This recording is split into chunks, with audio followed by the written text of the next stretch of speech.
Hello and welcome to Insight. I'm Kusum Wijetilleke. Today I'll be speaking to Indi Samarajiva, a writer and co-founder of several websites, including those of corporates and think tanks. Thank you for being here, Indi.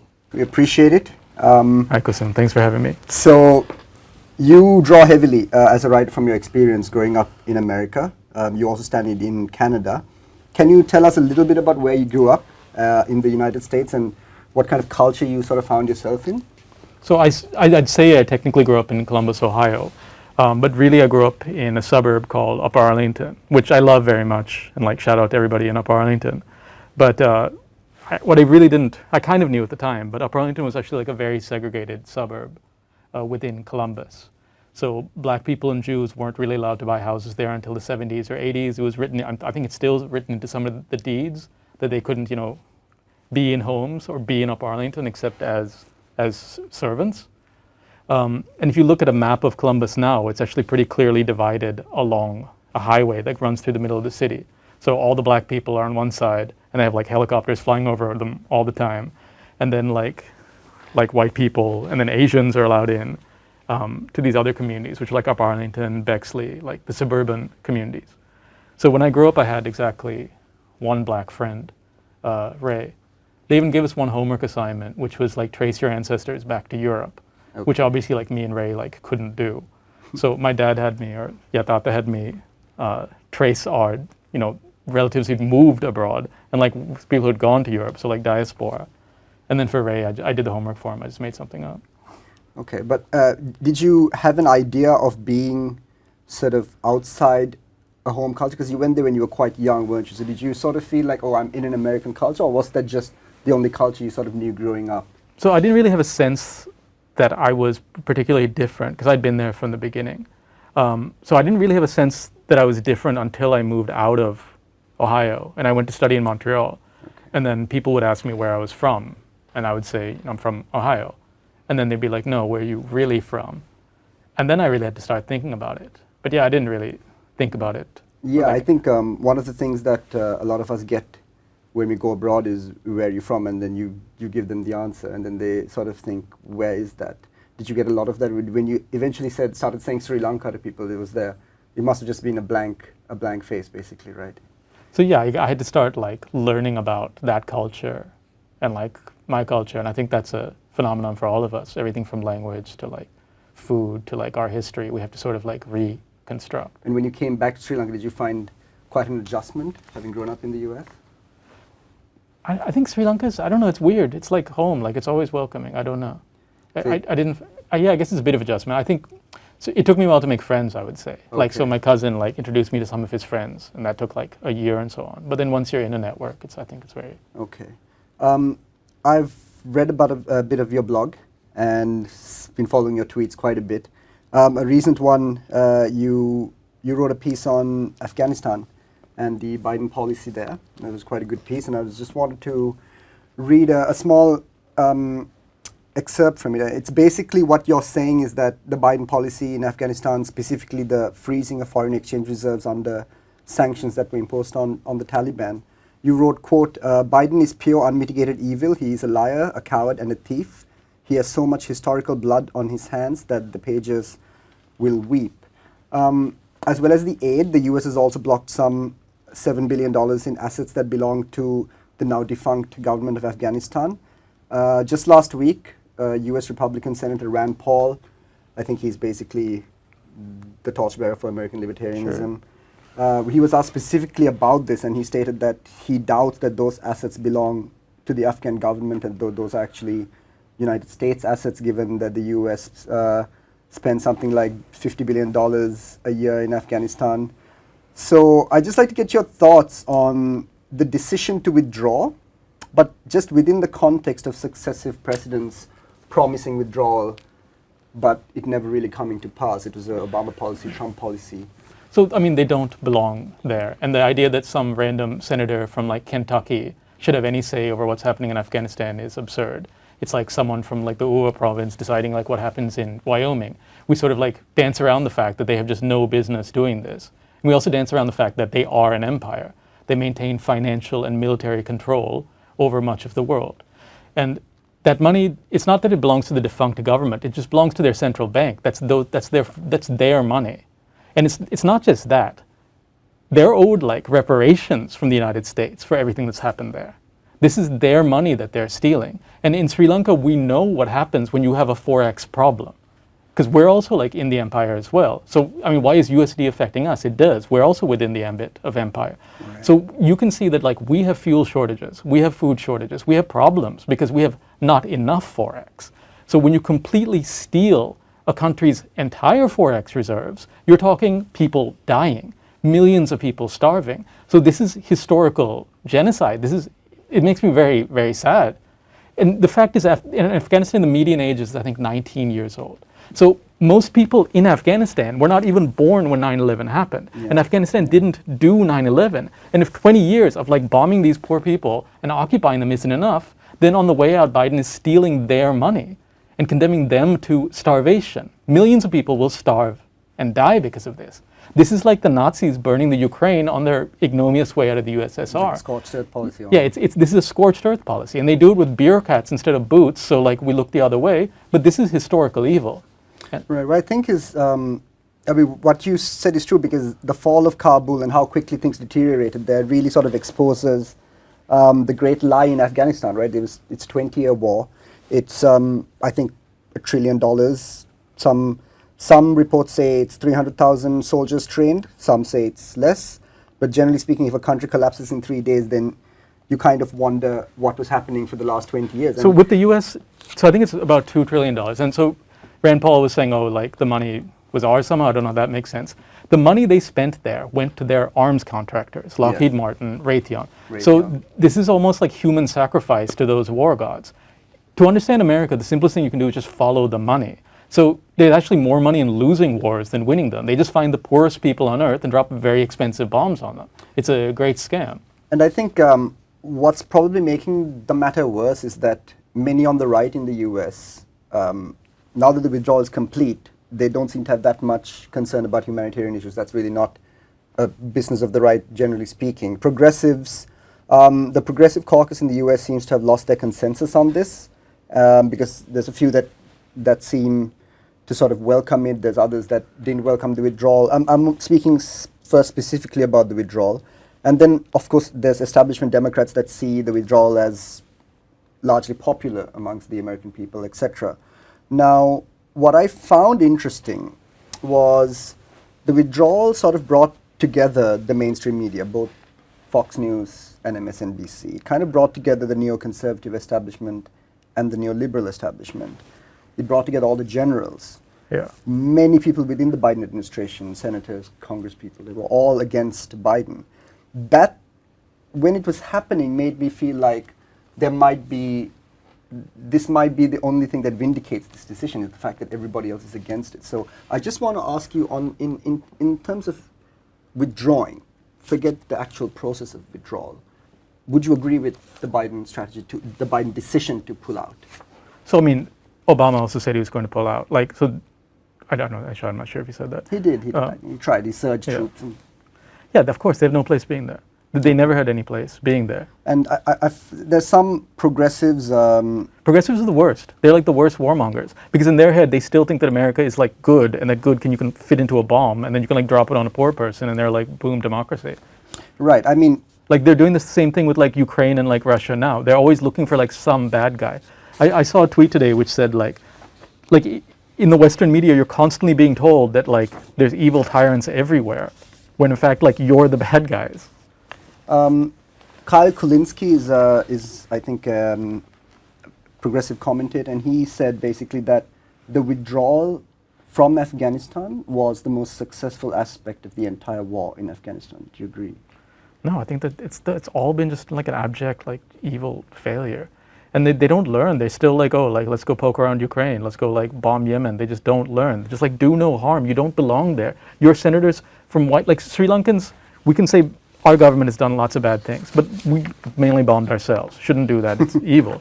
But like we're not going around like bombing like the Maldives and saying like, hey Maldives, like how do you like it now? Or do you feel better? And then we're not like freezing their money. Like there's just this idea that, oh, we're not an empire, everybody's free, but oh, we can kill anybody anywhere in the world anytime we feel like it. Well. Yeah. I'd like to ask you about the 2020 election and how you felt going into the election, first of all.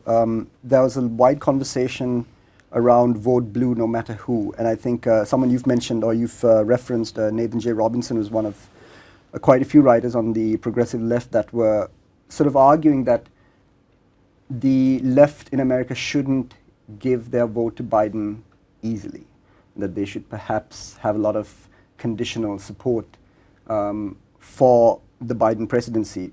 But Noam Chomsky, someone I'm sure you've heard of and someone I read a lot, he was very adamant that anyone that doesn't vote for Biden in one of the swing states is essentially voting for Trump. And he said that someone who's obviously been very critical of Biden over the years, and Democrats in general, seem to think that vote blue no matter who was perhaps the most important aspect of the 2020 election. How do you see that calculus going? So what Chomsky said is like, elections are one part of organizing and one part of democracy. So you go in on Tuesday and you vote, and then on Wednesday you go back and you pressure them. Yeah, which is true and which I understand. I mean, I think the fundamental problem is that like representative democracy is actually not a very good system. Okay. So Aristotle said that it actually leads to oligarchy. His idea, he went and surveyed essentially democracies around the Mediterranean region. And so their idea of democracy, especially in Athens, was more direct democracy. If you were a citizen, which was a very restrictive category, then you were eligible for all public post. It's called sortition. So the idea would be that like when you went in, you put your own name in the ballot. So the Senate or the whatever would be filled with like normal citizens. So what you have in the US and even places like this is we just replicate feudalism, or they replicate capitalism or whatever. And you get some sort of like rubber stamp choice. But sort of the corporate oligarchic interests, or in our case, the more feudal interests, that always gets preserved.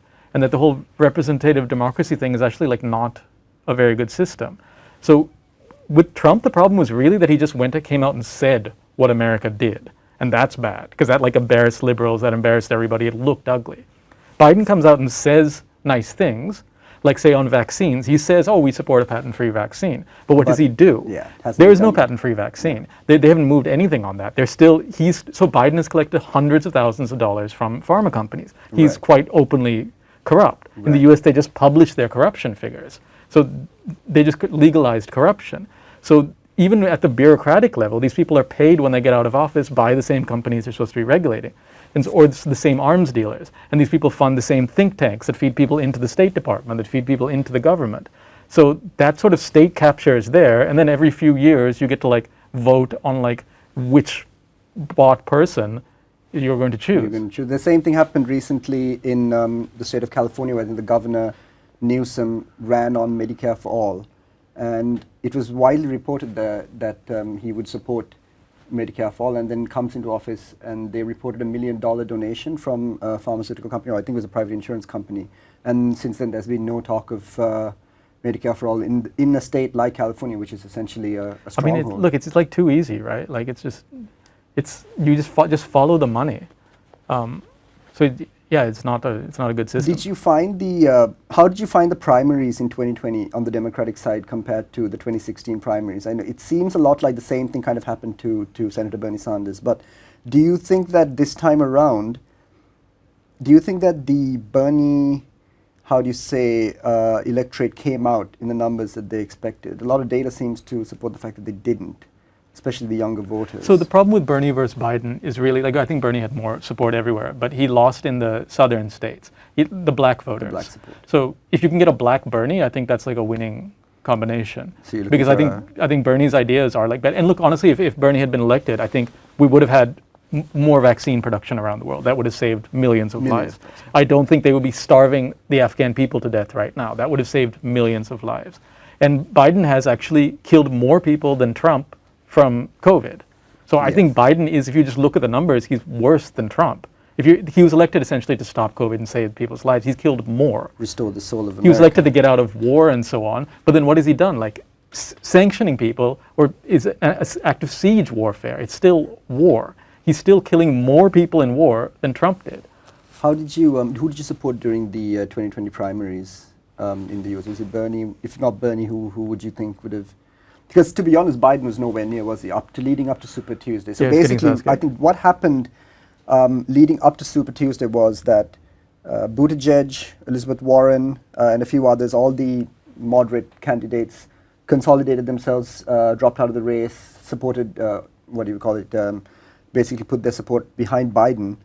But even at that point, there were something like 15 or 17 states on Super Tuesday, and somehow Bernie just lost almost 10, 11 of them. So the Democratic primary is interesting because they often get decided in the South, where the Democrats actually struggle to win the actual electoral vote, so the actual election. But yeah, Bernie just wasn't strong enough among like black people. For whatever reason, they trusted Biden. Yeah, I mean, there was a report that basically stated that Sanders had strong support amongst younger voters, but they did not turn out in overwhelming numbers. And in at least some key states, they made up a smaller portion of the primary electorate than in 2016. So I wonder if it's just an energy thing, if people... And Sanders seems unapologetic in using the socialist, or he doesn't push, but even though he's not technically a socialist, he's basically a New Deal liberal, from what I can see, what I've read. Why didn't he push back against the socialist tag? He seems to sort of almost revel in it to some extent. There's nothing wrong being socialist, man. Like, no, there isn't, but in the US there might be. We're a Democrat. Yeah, in the US, like, it's just like the media says there's something wrong with it. Like, people are, I don't know, people are more open to just stuff that'll change their lives. Like, these labels are sort of like a media ball game. How do you see the legacy of the Trump presidency? His effect on the Republican Party, his effect on the United States populace as a whole? So Hannah Arendt has this book on totalitarianism, which is talking, I mean, she had to flee from the Nazis, so it's talking mainly about that experience. But she talked about when someone like Hitler emerged. What he did was he exposed bourgeois, values and talk as pious banalities, as just like nonsense, right? As just like lies. And they said, like, if all of history was like a fiction, then you might as well like make up your own. And she said the appeal of a demagogue or of totalitarianism was to just give people some sense of meaning when things have become meaningless. So Biden is really a return to just what she called bourgeois hypocrisy. Whereas he'll say stuff about vaccines, he'll say stuff about war, he'll say stuff about like caring about working people, but like everything he does is like hurting them.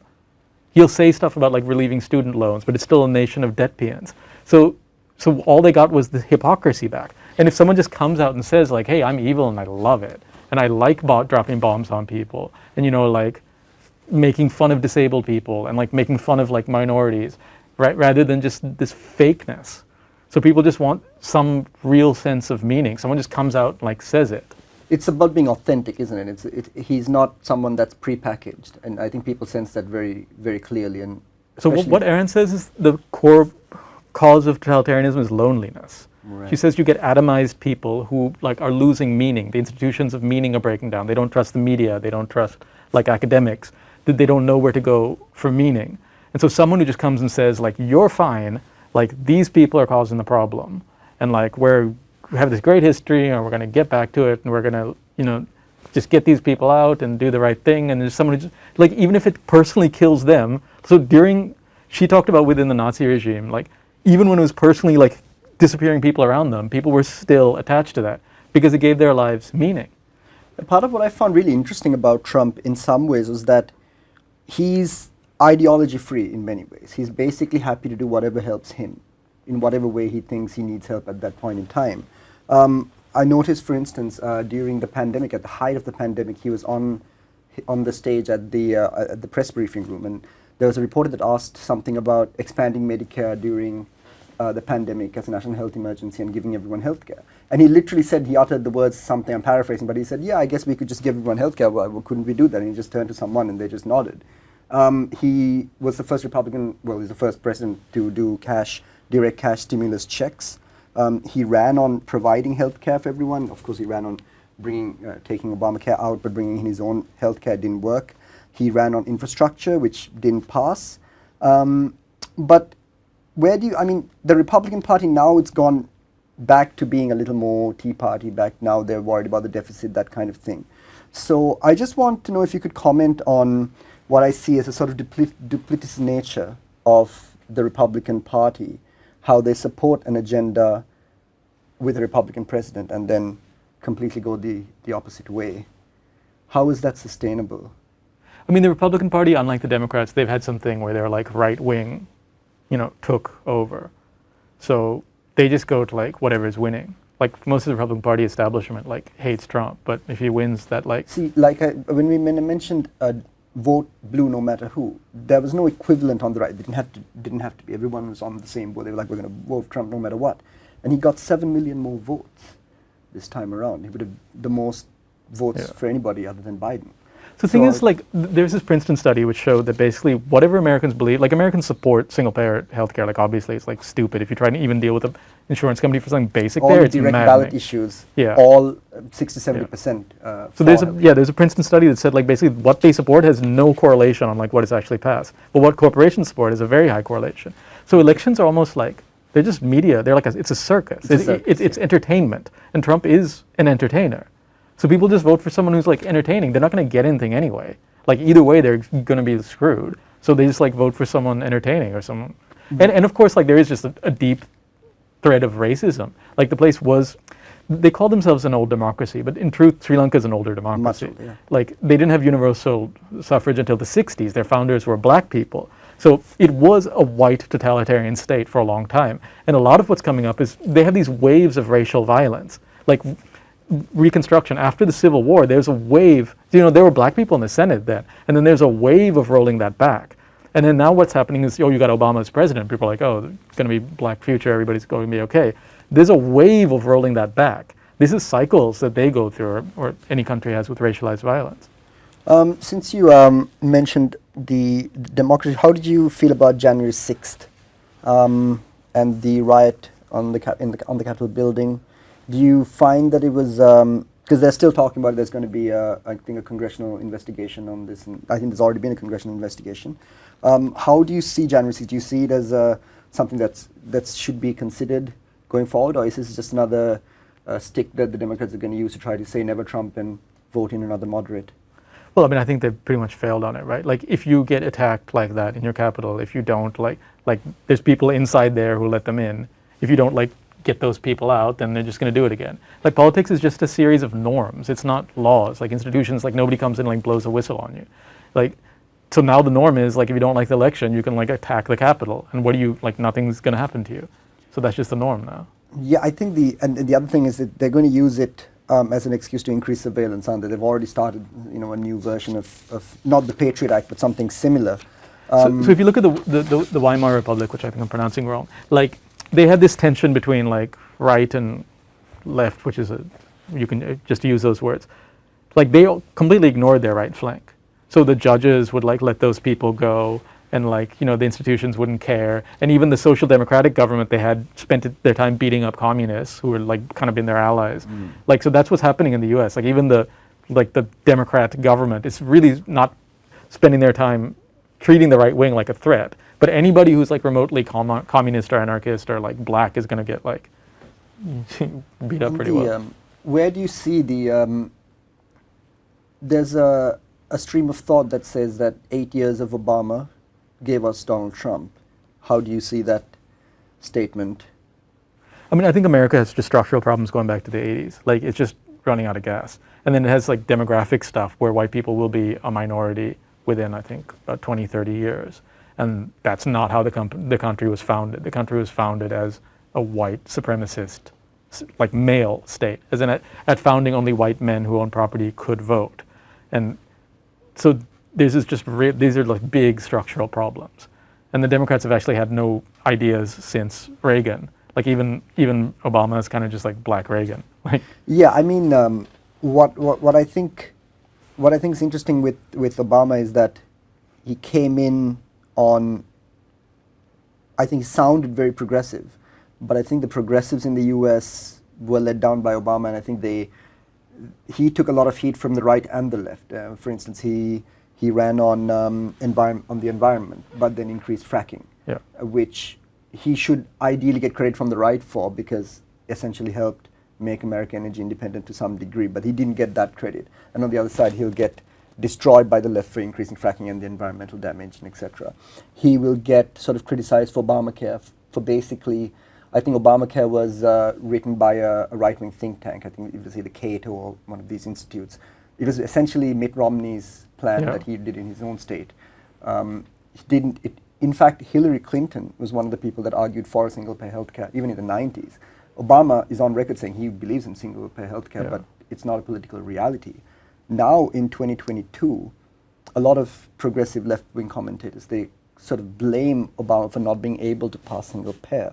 But I feel like it sort of ignores the political realities that Obama endured during his time, because I feel like it doesn't seem that long ago, but it was a really, really long time look, ago. I feel like political realities only apply to like Democrats because they're always like kneecapping themselves, whereas when Republicans get in, they don't seem to care and they just do whatever the hell they want.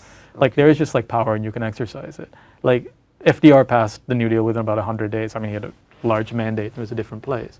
But like it's not like these things are impossible. It's like the Democrats are always negotiating with themselves and then they negotiate themselves down to nothing, whereas Republicans like do not care. And then they just push stuff through. Yeah, I think I read recently someone was saying on a blog that they expected Obama to come in and sort of do another New Deal, but instead he just came in and gave a big handout to Wall Street and the banks. So the president is essentially like a salesman, right? It's just like a sort of marketing spokesperson. I mean, obviously they can do stuff, but when you talk about political realities, in that country you're talking about corporate realities, financial realities. The people who are, paying your Treasury Secretary when he's not your Treasury Secretary. The people who are paying your Defense Secretary when he's not your Defense Secretary. So Biden's Defense Secretary just walked out of the boardroom at Raytheon. Yes, so, exactly. And the Treasury Secretary right now, Janet Yellen, has gotten $100,000 speaking fees from all of these banks. So it's just kind of like a little dog and pony show that you do with the president. And I think someone in the media said that he expects Biden, I think it was a Biden surrogate to be fair, he said that he expects Biden to be the most consequential president since FDR, is going to launch these huge programs and all that. None of that's really happened. Of course, Build Back Better had some components of New Deal policy, but again, this also failed. But again, I just want to point on there's a lot of controversy around Joe Manchin and Kirsten Sinema, the two Democratic senators who voted against Build Back Better. But there's very little criticism of the Republican Party and the right in the United States about how they simply did not want to move on any of these things that are largely popular, even Joe Manchin within the Virginian electorate. If you look at direct ballot polling, all of these things, early child care, health care coverage, increasing health care, all of this is extremely popular. But again, like you said, they just seem to get away with not really doing anything when it doesn't suit their team, essentially. Nobody cares, man. It's like the policies, there's this idea that government's going to be working on policies. It's not. They're just like fighting over like a ball. And like the real, it's always like a class struggle. There's a real class struggle. And then so there's actually some Chinese scholars who write about American democracy. And they say that like they have formal democracy, which is that you have elections and you're able to like choose these people. But the democracy and even governance doesn't extend to the economic sphere. So there's an American socialist who said, what's his name, Eugene Debs, he said that socialism is merely democracy extended to the economic sphere. So in America, there's this very clear line where you can like elect people to these positions, but you don't like touch the economy. And the thing is that now that the economy is so strong, that like it just, and corporate media also is part of like that economy. So it's able to push stuff like, oh, someone sold 10 steaks or stole 10 steaks or that we need more cops, like crime is rising. It's able to push, or even the concept of like left and right, or like the word socialism is a bad word. It's able to push these things which divide people based on race or whatever, and nobody looks at the class divide. So, I mean, I think Marx talked about that also, right? Like, the class, the capitalist class is getting away with whatever, and they're getting highly paid. And even during a pandemic, they're making more money, and even during losing wars, they're making more money. And then they're able to like buy off the governments. They're able to turn elections into this big circus without the bread. And that doesn't get discussed. It's all this horse race. Like, what is like Joe Manchin gonna do? I don't know. Yeah, that's the sort of thing that's happened here as well. I mean, these are what you've described is the stock market booming, but food lines, rationing, all this. It's happened in the United States, which is an advanced capitalist economy, but it's happening here as well, where the stock market, maybe not the last 2 weeks or 3 weeks, but before that we had stock market highs. Some of the biggest companies in the country were making billions of profits. I think one industrialist literally said on an interview that his group of companies is structured in such a way that he will make money no matter what the economy. But we also saw corporate tax in Sri Lanka is amongst the lowest until the very recent 25% surcharge. Just one more thing on the United States before we come to Sri Lanka. How do you see 2024 going? As it stands, all the opinion polls show that Trump is leading against every Republican challenger, as well as Biden. Many people think Biden's not going to run, given his age and his approval ratings, etc. The media was pushing the Kamala Harris candidature, but that's like fallen she's an off a embarrassment to like cliff. 10 And I more think, people yeah, also. it would be embarrassing if they put her forward. Where do you see it going in 2024? Are we looking at a Trump return, according to what you think? So, look, if you look at the Weimar Republic, the big things that like shook Hitler in were actually economic shocks and really the Great Depression. So the U.S. markets are nonsense, right? Like it's not connected to the real economy. So at some point, I can't predict a crash, but it always crashes. Like capitalism always has crashes. So the question is when that crash happens. In a two-party system, if there's ever something that goes wrong, as in Sri Lanka, if there's only two parties and something bad happens on the watch of one party, you can only vote the other party in. So you could run like, like a turkey with a knife on one side, and like they would get in just because they're not the party that like, made you lose your house. So, Right. So one thing that's really important is the timing of like whenever that crash comes. But even independent of that, like things are not going well there. More people have died of COVID under Biden than under Trump. And Biden himself said, if 250,000 people die on your watch, like you should leave. So he should leave. So I want to just touch on Sri Lanka, for instance. And you mentioned the Republican Party, and there's a white supremacist streak that goes through it. But of course, it's a bit difficult to say that it's a completely monolithic racial bloc, because Trump increased his share among black and Latino voters at the last election. There was a writer on the correspondent.com called Nesreen Malik who basically wrote that, quote, the analysis of the Trump voter was and still is stuck in a simplistic binary of being either uninformed and undereducated or racist. And what I've argued in a recent piece I wrote is that there is a broad pro-Trump economic rationale that the liberal media seems to ignore. There was a piece on groundviews.com by Tisrini Gunasekara where she analyzes the Gotabaya project and discusses the motivations of our electorate.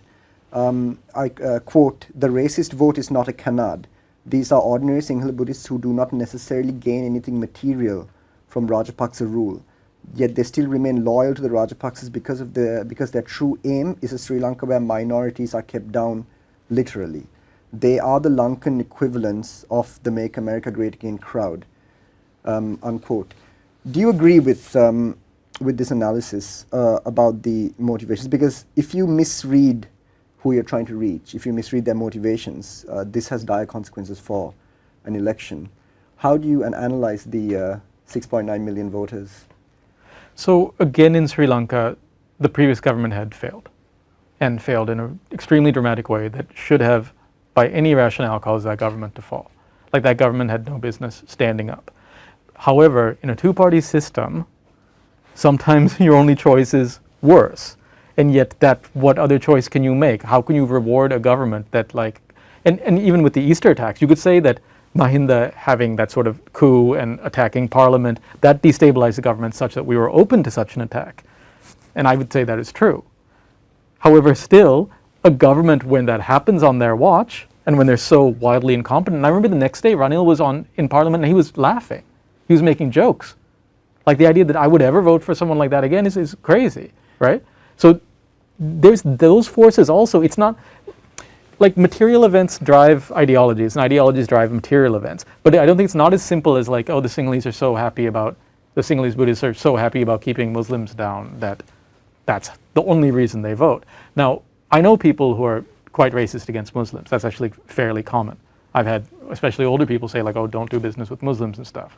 I assume you know people like this also. We've all been there. So this is all there. But the question is like, at what point does it surface? And the danger within like representative democracy is that like the class divide is like the working class against the capitalist class, that's not touched. Right. And the SLFP, which was a once leftist party, is now, they're all pretty much like one soup of like neoliberal, essentially like rightist parties now. So that's not touched, and that's the real problem. And that's causing real tensions. But as what Aaron talked about is like, then you just need some story to help you make sense of like what's going on, if like things are not going well for you. So a simple story is to just say it's based on race. And this is something colonially invented, like divide and conquer. It's highly effective. Like they used it to divide and conquer the whole world. Of course it works within Sri Lanka. And even this like representative democracy thing, it's obviously keeps having this problem. Like if a certain group of people can just vote to screw the other people, then there are some advantages to that. And if you say like Malaysia, like the Bumiputra policy, there are real advantages to that. If you have like there are advantages. There's advantages in business. You can use that competitively. In Sri Lankan business, if you have a Tamil competitor or a Muslim competitor, you can accuse them of being LTT. You can accuse them of like being some terrorist or something. And then like that can give you material advantages. You get preferential treatment from the Grama Sevika. You can get preferential treatment like in terms of business, in terms of any interaction with the government, in terms of interactions with the police. So the idea that there's like no benefits are not quite true. This is true, because I think something that isn't considered quite often is when you look at the U.S. election, is the Obama-Trump voter phenomenon. So there's a lot of studies that show that many people, a significant mass of people that voted for Obama either in 2012 or 2008, actually voted for Trump in 2016 and 2020. And that the average estimate of the percentage of 2016 Trump voters who voted for Obama was between 11 and 15%. So I want to go back to what you mentioned about material gains, and something that the writer I mentioned stated was that they don't seem to be that they're voting for the Rajapaksas despite not having any material gain. Now, if you draw a parallel to the Trump presidency, it's not strictly true, because during the Trump presidency, many from the entrepreneurial sector made gains. His tax policy helped a lot of business owners. The core of the 2016 constituency was made up of workers at the lowest end of the income spectrum, something that the Democrats usually had a monopoly on back in the day. This included unemployed as well as underemployed, crucially. And I think the other thing that people missed out on was the constituency that looked at immigration control. I think you touched on it as well. Now, border security is one thing. You look at someone who cares about border security and you think, oh, you're racist, you don't want brown people coming in. But the other side of it is that there's a lot of studies, whether they're right or wrong, depends. But a lot of people, or the right has really indoctrinated people to believe that a certain amount of low-skilled labor coming in is obviously going to create an issue for Americans and low-skilled labor. So in that context, you mentioned the Hapalnia government as well and how it failed. Now, the problem with the Hapalnia, it seems that they focused a lot on institutions, on whatever you call it, independent commissions, and trying to make sure that there are certain structures, such as making sure the parliament is more sovereign, weakening the executive presidency, etc. But in those 4 years of Yahapalnia, 5 years of Yahapalnia, was there a lack of material gains for the Sri Lankan working class that really led to it? Or do you think, as you said, it was a convergence of factors, the Easter attack, all of that together, that led to the 6.9 million Pohutu voters this time around? So, I mean, things were stagnant. And I would say, as someone who supported the Hapalnia government, like, they looked like jokers at the end. So, and they also just couldn't hold their own coalition together. So you want someone who can actually govern. I mean, full disclosure, I voted for the Hapalnia project as well, and at the time the executive presidency seemed like a really big deal and something that we needed to weaken. Then we've come to the current state where we have a very strong executive president with a large majority, but you still have the same inertia, you still have the same, you have gazettes being published and then retracted, you have the president saying one thing. So I wonder if, I personally seem to have moved on from this executive presidency. I think the system isn't great. Having an all-powerful executive president isn't great, but when we tried the alternative, it didn't seem to help. So where do you stand on this balance of power? And I think for most people, these are like sort of, look, I forget most people, I don't know most people. Even for myself, this is somewhat abstract, like argument. Yeah. Like Sri Lanka, there's two sides I think about Sri Lanka. One is that sometimes people, especially people like me, approach it saying like, oh, we're doing so badly. We're not like Singapore. We're not like, America. And it's like, so there's another index called the Sustainment Development Index. And in that, Sri Lanka is the number 2 country in the world after Costa Rica, because that takes a measure of what you have developed in terms of health and education, as in the benefits to your people and you as a human being, and what it has cost in terms of emissions, as in what you have taken from future generations. Right. And right. then you'd give a balanced sort of scorecard for people, Right, assets right. and liabilities. On that, Sri Lanka does well. So we have some stuff that we can be proud of. And so I don't, especially people like me, or I guess Kalusa does, approach it from this thing as like, oh, like we failed so much, look at everybody else, they did so much better than us. I don't agree with that. I think, in terms of like educating ourselves, having health care, preserving the environment, those were important things that we did and things that we are losing, because a lot of people like me will be like, oh, like they just privatize everything and do these like abstract arcane reforms that nobody really understands. And I think you can approach it from a point of, now the other aspect is that, we think it's like such a great mystery as to how we become an industrialized country, and you need to build industries. So neither government has had any sustained program to build industries or to invest in industries. And you can do that through many forms of government. And if you look at it globally, actually the countries that develop seem to do it through dictatorships often, which I don't advocate because obviously many other people killed. But you at least have to have some industrial policy, which we don't have.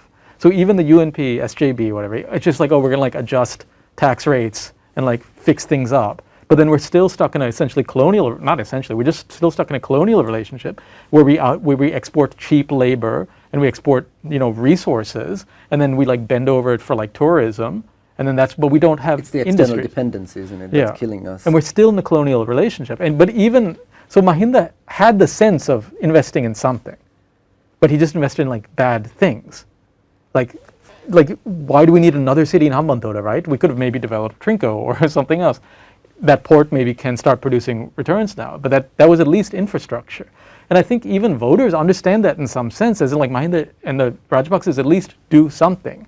And they're not part of that That's sort right. of comprador elite, which just like Right. papers stuff up and like gives you some like bullcrap to make all the embassies Yes, I happy. mean, Mahinda Rajapaksa was the support from Mahinda Rajapaksa was most likely a reaction to what you call the comprador class, or let's say the elitists of the. Or people like us. One side was the J.R. Jayawardena and Wickramasinghe side, and the other side was then the Bandaranayakas, Yeah. etc. So I think the Rajapaksas did quite well initially to paint themselves as outside the elite in some form, even though they are a family that played a significant or some role in Sri Lanka's political history. Yeah, I was looking at, in one of the Vijay offices, they have like the original flag, and Mahinda's father's name is like signed.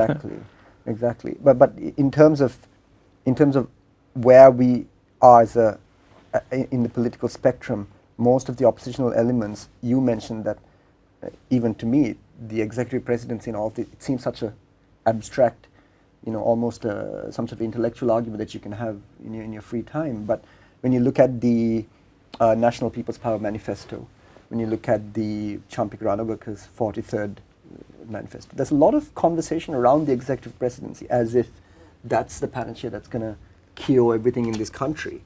Why do you think it seems like it seems like there's firing into the wind for some reason when it comes to the executive Well, I presidency? mean, you could say it's a winning thing because every president has campaigned against the executive presidency, so this seems to be popular. Except Gotabaya. Yeah, except Gota. It seems pretty popular, but I don't know. The question is like, what do you do with these things? I think the great weakness of the executive presidency we're seeing now is that his government has lost all support and yet has nowhere to go, because it's not like a parliamentary system where it has some controlled way it can fall. Now it's just a dead government walking. I think what's perhaps most astonishing and quite worrying is the fact that everyone can see the policy U-turns that are needed. Everyone sees that the fertilizer policy hasn't worked. Everyone can see that our budgets are screwed, that we lowered our tax revenue too far, that everyone can see these things. But there seems to be a culture of not wanting to question the decisions made, and instead you just sort of go on TV and make an excuse for it and say, no, it's fine, just give it a few more months. I think even within the government now, they're like, oh That's crap, like the we can't thing. walk into a village anymore, and they're like somewhat aware of that. Okay, so but is there now, on the other side, we've seen a few weeks ago, the major Tamil political parties came together. They wrote a consolidated letter to the Prime Minister of India, urging his intervention to implement the 13th Amendment. But while a few lines on that one I'll quote, it states, unambiguously that the signatories, quote, remain committed to a political solution based on the federal structure, unquote. Now, regardless of whether you consider a federal structure possible within a unitary state, and leaving aside the fact that they've written to Prime Minister Modi, who's spent his career sort of weakening the state system in India and strengthening the center, how do you go about analyzing this letter that's written to Prime Minister Modi in the context of local politics? Does this sort of boost popularity for the president? I don't know, but if that's what they want, then they should fight for it. Like, they obviously like are not having any more fun being ruled by the Sinhalese than we are. So like But my point, I suppose, is that provincial system, like the 13th Amendment, is like a dead thing. Like, to be honest, like we shouldn't have something in our constitution that we just, don't follow ever. However, let's talk about the issues of just if you're in like Jaffna or Manar or Mulativ, you're dealing with like Sinhala policemen a lot. Like, how does that, like in your daily life, like is that helpful? Like they should be able to have, people should be able to have some control over their affairs. I think we should get rid of the colonial police system entirely. However, like that's what one of the main police powers is, one of the main things that's supposed to be under the provincial system. So that's kind of like the real bread and butter things they're asking about. We can frame it as like this academic thing of like what changing some lines in a thing, but they're really asking for just like control of where they live, which I think is understandable. Now, when it comes to an election in Sri Lanka, we have a number of minority parties. We have a number of parties that are very explicitly divided amongst race, amongst religion, that sort of thing. You can see even the sports clubs in Sri Lanka, in Colombo, the Sinhalese Sports Club, the Tamil Union, the Moors Cricket Club, etc. On one side, I was born in Dubai but grew up in Sri Lanka, and having been around the world, you get the sense that Colombo, especially where we grew up, there's a lot of multiculturalism. But is it true multiculturalism in the sense that is there assimilation? Or do you find that there's a certain amount of ghettoization in Sri Lanka, but you walk out in any of the major neighborhoods, business centers, city centers, you have a temple, a mosque down the road, church in the opposite direction. Those aren't things that you see in a lot of other countries. I mean, I don't know many other countries. I can't think of a single other country where you'd have all four, like a church, a mosque, a kovil, and a temple. So I suppose one of the things that if someone asked me, are you proud to be Sri Lankan, what does that mean? This is one of the things I would say. But at the same time, do you see that there's a real assimilation between building some sort of a Sri Lankan consciousness within our people, or do you think that's past gone now with the war and all of these, with the East attacks and that? So if you ask people what you are, or even on any sort of government document, you can't really list Sri Lankan. Like, it's not sort of a category which has been coherently defined, I think. Okay. And it's not one you can use either, right? Like, if someone asks Jatiya, like the answer isn't Sri Lankan. I think historically, if you look at our elites, right, like the kings would happily bring down Tamil wives or Telugu wives, or they would be Telugu sometimes. Yes. And among the elites, there was always this thing that like we're the ruling elites, and that ties us together. And Tamil politicians and Sinhala politicians, and I assume Muslim politicians, got together to disenfranchise the estate Tamils. Yes. Because that was just a sort of class thing.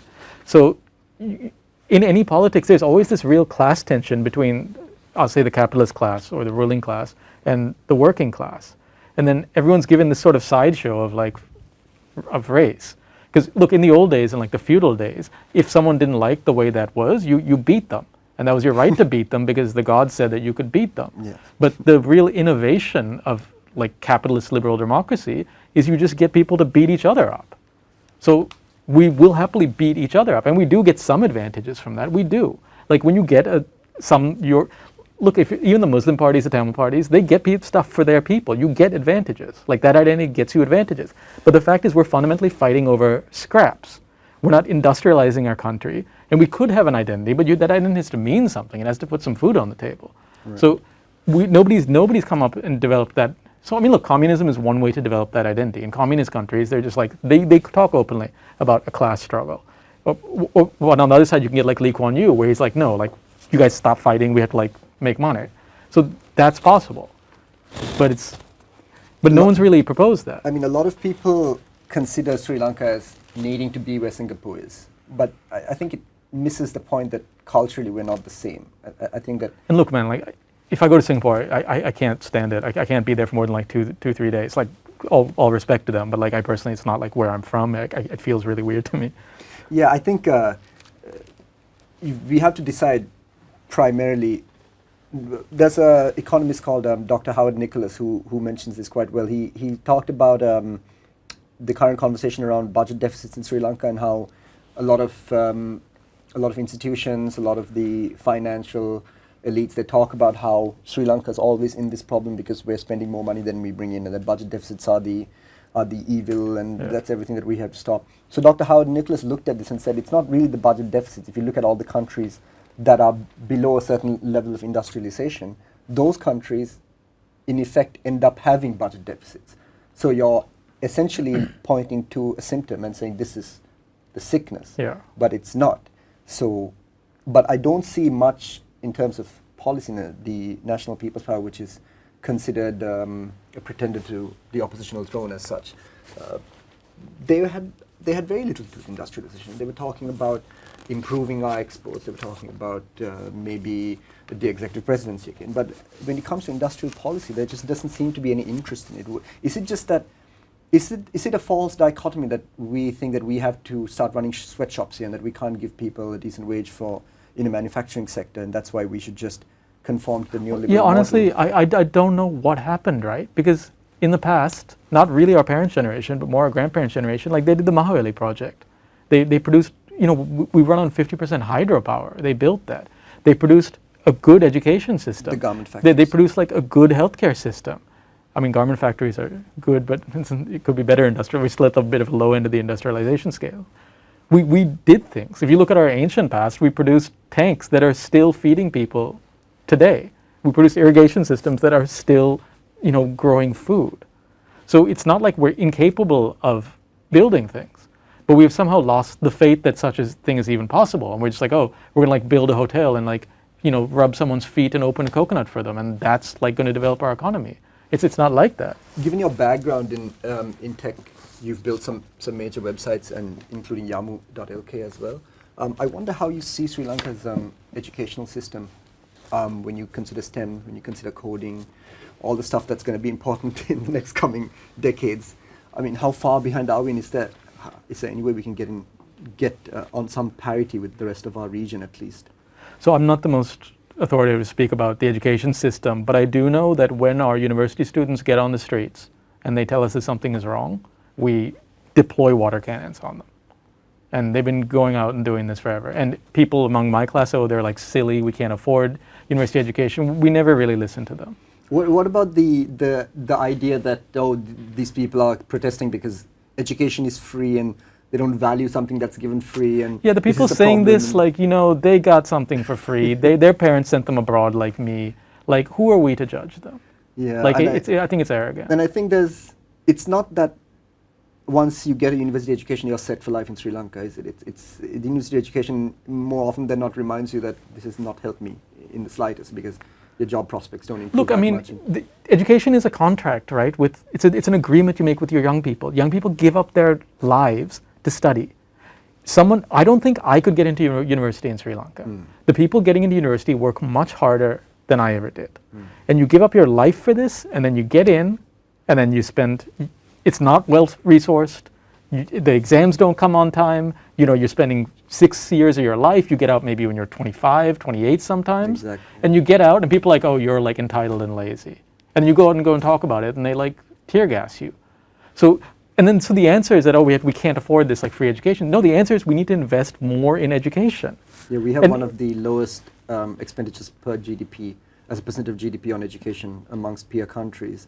And I think every government comes in with their manifesto saying we have to be an education hub, we have to be a financial hub, logistical hub and all this, but what are they talking about? If you're not building a human resource, if you're not going to invest in education, if you're not you need to have a 20-year plan to say we're going to invest in babies. We're going to make sure that people have good prenatal, which we did, right? Not what are those called? Midwives who come in exactly. Even in the villages, midwives still come and visit. It's just a network under stress like everything else. And so preschool education, primary education. We need to invest in those. And yes, there needs to be something at the end of the tunnel, whereas we need to educate, because if you look at the degrees that are in Colombo, which is what I'm familiar with, it's like people are studying business and like digital marketing and like building websites and all this crap, which is fundamentally, this is what David Graeber called, I can't say the SHI word here, no? Feel free to edit it out. Oh, okay, fine. So David Graeber called this category bullshit jobs, which is essentially your job is basically forwarding emails all day, right? Yeah, yeah. And like that's what people are aspiring to. So it's not like building stuff. Yeah, it's the flow of human capital, isn't it? Because everybody wants to be a hierarchy of things in Sri Lanka. You're a doctor, maybe an engineer, or maybe in the banking sector, and then you kind of go down this path. But there isn't a lot of free thinking, I would say, and it's like we know that we have to produce more entrepreneurs. We know we need more innovation, but that's not a government policy. Is it? That's something that has to start from a very young age. It's something that almost has to be cultural in some ways. But then at some level to industrialize, you need government intervention. So even people, okay, I guess like Sri Lankan liberals will say, oh, look at all the state-owned companies, look at like the Sri Lankan Airlines, look at all the stuff we're doing with these state-owned companies. State-owned companies are the problem. And that's not the problem. The problem is that you need some state-owned companies, and you need to do it in a strategic way as part of like your economy. And some things markets are better for, and some things like say like agriculture and like the commanding heights of an economy. So in places like China, they decided like, we need steel, we need energy, and this stuff is just something we need, and it doesn't matter if it makes money. Like this is something we need to develop our economy. So they had something to build their economy on top of. You can't be nickel and diming. So like with free universities, the answer to problems in that sector is not to get rid of free universities, it's to make them better. If you're talking about problems with state-owned industries, the answer is not to get rid of state-owned industries, it's to make them better. You need to have some coherent strategy, which isn't this black or white thing, which is like markets or government. It's nonsense. So thanks a lot, Indi. I really appreciated your time here, and we had a really good chat. I look forward to keeping in touch and hope we can do this again sometime. Yeah, anytime. Thank you very much.